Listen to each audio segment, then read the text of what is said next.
You know, I wrote a post about a woman who did the model walk on me one day, and this is roughly where I was standing.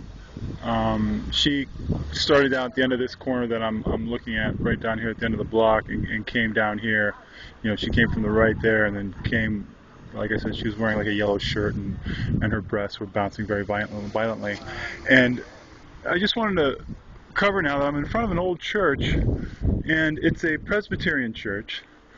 And it is now it's a Spanish Presbyterian church, and it looks like according to this schedule, they have one mass a week at 11:15 a.m. on Sunday. Then they have some other things that go on during the week, and right now I know during the times while I'm on my work fair here around noon, they have a AA meeting. You know, so I was curious what had gone on here, but it was just today that I noticed this schedule, and if you come over here, you know, you find out that this is actually a National Register of Historic Places.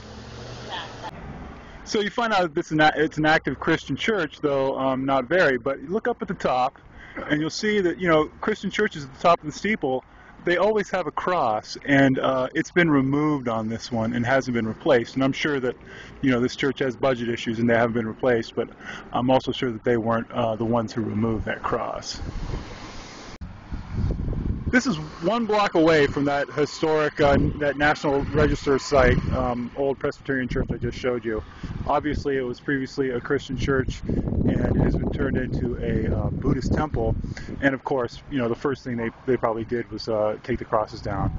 But, you know, if for whatever reason the church closed down and they moved in, you know, and it all just kind of happened, that's one thing. But I assure you, what you're looking at is a product of the anti-Christian sentiment in San Francisco that is very, very heavy, and I'm sure this is one of their proudest achievements.